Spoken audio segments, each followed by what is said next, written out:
In a small, vibrant town nestled in a valley, the world was full of colors that danced with every emotion. The townsfolk expressed themselves through hues only they could see: a blush of pink for embarrassment, a burst of red for anger, and a warm yellow for happiness. To them, emotions were not hidden behind words but painted visibly in the air around them. However, for a young artist named Mira, the world was different. Mira was colorblind. Her world was shades of gray, and while others saw emotion in bursts of color, she saw only light and dark. Mira had been born this way, and she grew up in a town that found it hard to understand how she saw the world. Her parents loved her dearly and tried to describe colors to her. But how could someone who had never seen red truly understand its fiery nature? Mira spent most of her days painting. She loved the feel of the brush in her hand and the texture of the canvas beneath her fingertips. Her paintings were different from the other artists in town. They lacked the vivid colors that everyone else celebrated. Instead, her paintings were intricate, with delicate strokes and deep contrasts. Some townspeople didn't understand her art, thinking it dull compared to the vibrant displays they were used to. But those who took the time to truly see her work found a depth and emotion in her use of light and shadow that no one else could replicate. One evening, as the sun dipped below the horizon, painting the sky in colors Mira could only imagine, she sat at her easel, painting a landscape of the town as she saw it, a world in monochrome, full of subtlety and nuance. She felt a longing she could not quite name, a desire to see what everyone else saw, just for a moment. As darkness fell and stars began to twinkle in the sky, Mira closed her eyes and made a wish. Just once, she whispered into the night, "I want to see the world in color." Suddenly, a shooting star streaked across the sky, leaving a trail of sparkling light in its wake. Mira watched in awe, and as the star disappeared beyond the mountains, she felt a strange warmth wash over her. A tingling sensation that spread from her heart to the tips of her fingers. The world around her seemed to shimmer, and as she blinked, everything changed. The gray world she knew was now alive with color. The trees were no longer just dark shapes against the sky. They were a lush green, with leaves that seemed to glow in the moonlight. The flowers in her garden were vibrant with reds, yellows, and blues she had only heard about. She looked down at her hands, now painted with hues she couldn't have imagined. Mira's heart raced with excitement and wonder as she gazed at the transformed landscape around her. Unable to contain her joy, Mira grabbed her paintbrush and palette. She began to paint furiously, capturing the colors as quickly as she could, afraid they might disappear at any moment.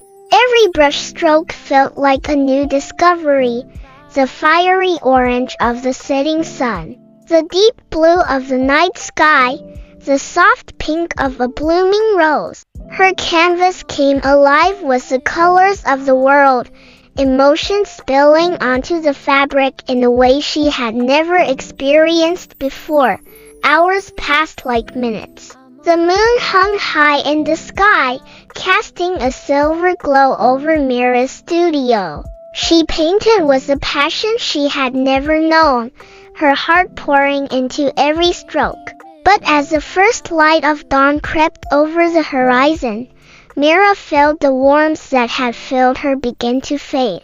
The colors around her started to dim, and she realized with a pang of sorrow that her wish was wearing off. As the sun rose, the world slowly returned to shades of gray.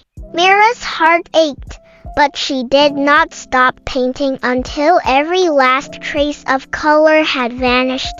She stepped back, breathless, and looked at her work. The canvas was a riot of colors and explosion of emotions that she had felt for the first time. Tears welled up in her eyes, but they were not just tears of sadness. They were tears of gratitude for the beautiful gift she had been given, even if only for a night. Word of Mira's colorful paintings spread quickly through the town. People flocked to her studio, eager to see what she had created. As they gazed upon her masterpiece, they were stunned. Even those who had dismissed her work before were moved by the depths of emotion captured in her brushstrokes. They could see that, though Mira had been colorblind, she had always had a unique perspective on the world, one that was now beautifully clear to everyone. One by one, the townspeople began to understand that Mira's gift was not in seeing the world as they did, but in capturing the essence of what it meant to feel, regardless of color. They realized that colors were just one way of experiencing the world, and there were many other ways to see and feel beauty. A wise old painter, who had once been Mira's harshest critic, approached her. "You have shown us something beautiful," he said, his voice thick with emotion. "You see the world with your heart, not just your eyes. That is a rare gift." Mira smiled, her heart swelling with pride and joy. "Thank you," she replied softly. "I've learned that beauty isn't just about colors. It's about seeing with your soul, feeling with every part of who you are." From that day on, Mira continued to paint in her unique style, blending the grayscale world she knew with the vivid colors she had seen for one magical night. Her artwork became celebrated not just for its technical skill but for the emotion and depth it conveyed. She became known as the artist who could paint with her heart, and people came from far and wide to see the world through her eyes. And though Mira never saw the world in color again, she didn't need to. She had discovered something far more important: the ability to see and capture the beauty of life in all its forms, not just in color, but in every light, shadow, and shade that made up the world she loved. Thanks for joining me on this story adventure. If you enjoyed today's tale, don't forget to like, subscribe, and hit the notification bell so you never miss the next chapter. I love hearing your thoughts, so feel free to drop a comment below and let me know what story you'd like to hear next. Until next time, keep your imagination alive and the stories flowing. See you soon.